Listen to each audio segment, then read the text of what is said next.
ακούσουμε τους προβληματισμούς που τέθηκαν, να ακούσουμε τα ερωτήματα του συναδέλφους και μετά έχουμε μια απάντηση.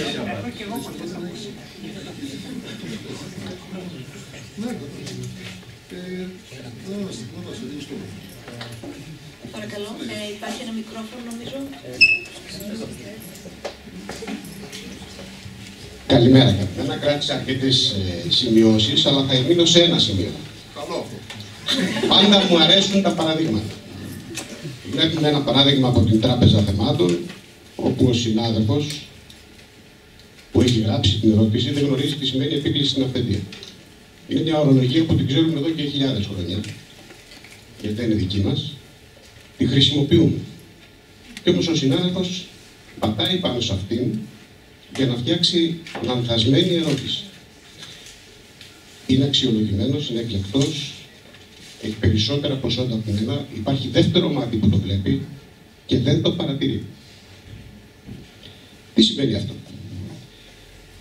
Ότι η ορολογία που λέμε είναι αυτό που κρύβει όλη την παθογένεια.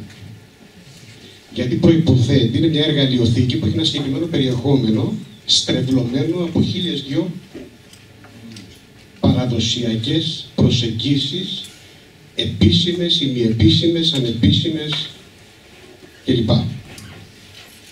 Το ερώτημα. Θα υπάρξει ένα βιβλίο αναφοράς που θα δίνει συγκεκριμένο περιεχόμενο και λειτουργία, περιεχόμενο για τη λειτουργία των φαινομένων που έχουμε. Και αυτό το βιβλίο θα πάψει να είναι βιβλίο εξέτασης και να θεωρείται δεδομένο που θα μπορεί να το χρησιμοποιεί μαθητής ανά πάσα στιγμή.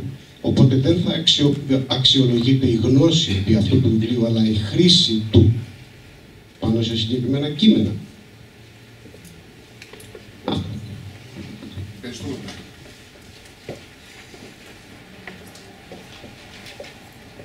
Άλλος συνάδελφος που θα ήθελε να τοποθετηθεί ή να θέσει ένα ερώτημα για να το λάβουμε υπόψη μας.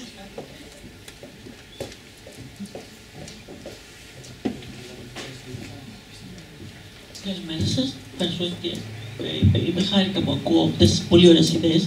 Κύριε Μιχάλη, αυτό το παράδειγμα που φέρατε εσείς για την νοημοσύνη, το εφάρμοσα πέρσι σε ένα διαγώνισμα στο σχολείο μου. Λέτε ότι πρέπει τα παιδιά να πάνε ένα επίπεδο από πιο πάνω, δεν μπορούμε να τους μιλάμε σαν παιδάκια, ξέρουν πολλά πράγματα. Σε αυτό το διαγώνισμα τα παιδιά πήγαν πολύ χάλια, γιατί δεν γνωρίζουν το αλγόριθμους, τεχνητή νοημοσύνη, ορολογίες. Στην επίκληση αυθεντία έχουμε μάθει τα τυπικά, ότι δηλώνει την ευρυμάθεια του συντάκτη. Δηλαδή, έχουμε μάθει τυποποιημένα, μα του λες ότι μην τα χρησιμοποιείτε αυτά. Δεν θέλει να δείξει την ευρυμάθεια, δεν κάνει επίδειξη γνώσεων ο συντάκτη, έχει άλλη λειτουργία. Η επίκληση αυθεντία, τα παιδιά δεν σε ακούνε. Γιατί έχουν πάει σε ένα φροντιστήριο, τα έχουν όλα τυποποίηση, σα πετάνε μέσα στο γραπτό και τελειώσαν. Πώς θα το σπάσω από αυτό το πράγμα? Δηλαδή, πρέπει να τους. Νομίζω ότι διαπίστωσα και σε ένα άλλο κριτήριο της τράπεζας που έγινε γύρω από το υποψήφισμα της δικτατορίας και ζητάνε στα παιδιά ποια είναι η κοινωνική και πολιτική πραγματικότητα που κρύβεται πίσω από αυτό το κείμενο και δεν ξέρουν τίποτα τι είναι χούντα, τι έγινε το δημοψήφισμα. Πώς θα απαντήσω σε μια τέτοια κριτική ερώτηση?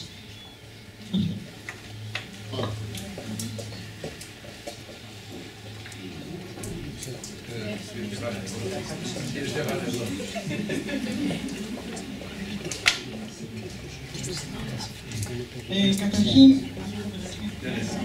να ευχαριστήσω για αυτά τα πολύ ενδιαφέροντα πράγματα που ακούσαμε και από τους τρεις ομιλητές.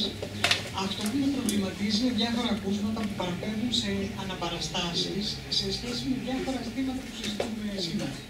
Δηλαδή, παραδείγματος χάρη, για μένα η αναπαράσταση του μέσου γενικού λυκείου, στο οποίο αναφέρθηκε ο κύριος Αγγελάκος, ή η αναπαράσταση των διδασκόντων που είναι από κάτω. Και διάφορα άλλα ζητήματα, σύν την ορολογία που μπαίνει στη συζήτηση. Η ορολογία, ας πούμε, για μένα, στα δικά μου μάτια, είναι μια προνομιακή δήλωση για ένα επιστημονικό πεδίο. Εδώ λοιπόν μπαίνει αυτό. Στην πραγματικότητα τα Αν θέλετε λίγο πιο κοντά στο μικρόφωνο. Δηλαδή, θέλω να πάω το ζήτημα στη σχολική γνώση. Η σχολική γνώση είναι επιστημονική γνώση. Αν ναι, αυτά τα ζητήματα θα είχαν ξεπεραστεί επιστημολογικά και μεθοδολογικά. Δεν θα έμπαιναν με τέτοιους όρους.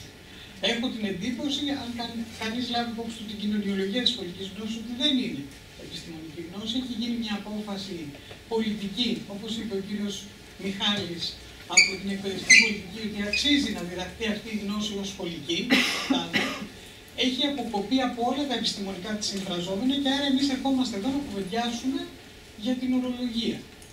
Έτσι, νομίζω ότι είναι ζητήματα που πρέπει να ξεκαθαριστούν. Δηλαδή, η σχολική γνώση δεν είναι επιστημονική γνώση, πέραν του γεγονότος ότι εμείς βαρκαριζόμαστε όσοι τη διδάσκουμε με διάφορους τρόπους εξαιτίας της σε σχέση με αυτή. Αυτό. Ευχαριστώ.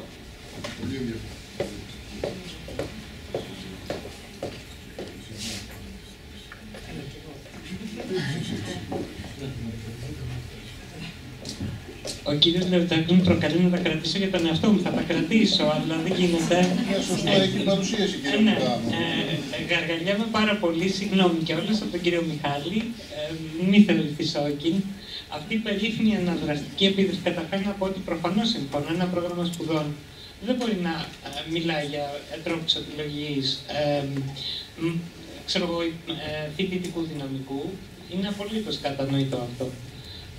Είναι πραγματικά άλλο από Ευαγγέλιο, όπως επιλέγεται ο κόσμος που θα σπουδάσει στα πανεπιστήμια μας.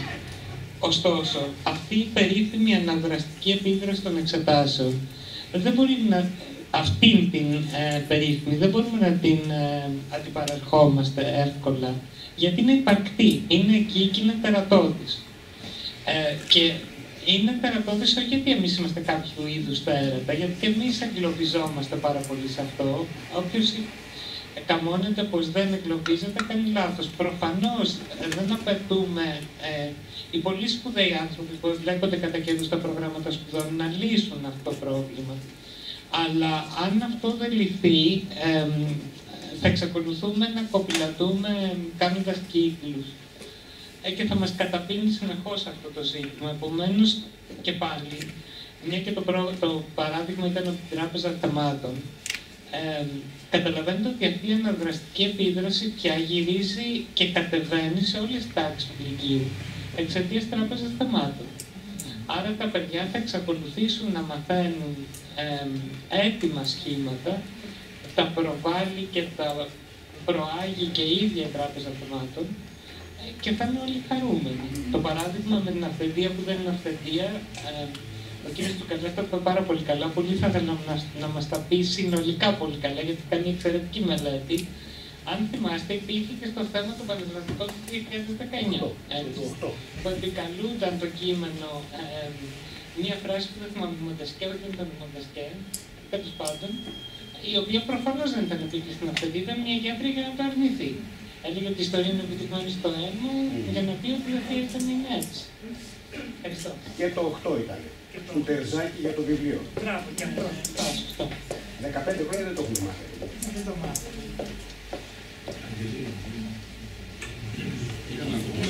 Οι μαρτυρίες που δεν είναι μαρτυρίες, που είχαμε την άλλη... Και να κλείσουμε με την ερώτηση της συναδέλφου. Θέλω να ευχαριστήσω θερμά και τους τρεις ομιλητές, την όμορφη μερίδα που γίνεται σήμερα, που είναι υποδομητική πραγματικά και γόνιμη για όλους μας, που είμαστε συνάδελφοι σε διαδίκτυο που αγαπάμε. Θέλω να ρωτήσω το εξής. Κατά πόσο μπορούμε να κάνουμε βήματα, όλοι τακτήκαμε ότι πρέπει να υπάρξει μια γλωσσική οικοδόμηση σήμερα στο σχολείο. Κατά πόσο μπορούμε να κάνουμε βήματα σε αυτό που είπαμε ουσιαστικά στον κριτικό γραμματισμό. Αυτή τη στιγμή όλοι είπαμε ότι όχι στον αναγνωριστικό, ναι στον αξιολογικό, ναι στον κριτικό γραμματισμό. Μήπως θα πρέπει ουσιαστικά να αρχίσουμε να δουλεύουμε, θα έλεγα, πιο εύστοχα όλοι οι συνάδελφοι πάνω σε αυτό το κομμάτι, ή τουλάχιστον να μας δοθούν οδηγίες, να μας δοθούν βήματα, για να είμαστε πιο παραγωγικοί και πιο, θα έλεγα, επικοδομητικοί σε αυτό που όλοι θέλουμε τώρα, αυτό που είπαμε, οικοδόμηση γλώσσας. Ευχαριστώ πάρα πολύ. Και εμένα να κάνω μία... Ναι, σύντομα παρακαλώ για να περάσουμε στο διάλειμμα. Εγώ θέλω να προσθέσω στα υπόλοιπα, μπαίνω κατευθείαν στο θέμα για τον χρόνο, ότι δεν αναφερθήκαμε καθόλου και για την παραγωγή λόγου.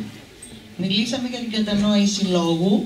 Η παραγωγή λόγου είναι ένα καυτό ζήτημα που δεν συζητιέται ποτέ, παρόλο που εμφανίζονται πάρα πολλά προβλήματα, έτσι, τα οποία αντιμετωπίζονται στην διδασκαλία έτσι, πρακτικά με αυτοσχέδιες πάλι μεθόδους, τη στιγμή που στα σχολικά βιβλία υπάρχει στο βιβλίο έκφραση έκθεση μόνο, έτσι, το διαδικαστικό μοντέλο παραγωγής λόγου, το οποίο είναι στο παράρτημα, όπως και το διαβάζω και γράφω, έτσι, και δεν ξέρω να εμφανίζεται κάτι τέτοιο μόνο στη Γάμα Λυκείου, στο παράρτημα, πόσοι συνάδελφοι το γνωρίζουν, πόσοι το αξιοποιούν και πώς κάνουμε δηλαδή εργαστήρια αξιολόγησης του γραπτού λόγου, χωρίς να έχουμε συμφωνήσει σε μια κοινή μεθοδολογία.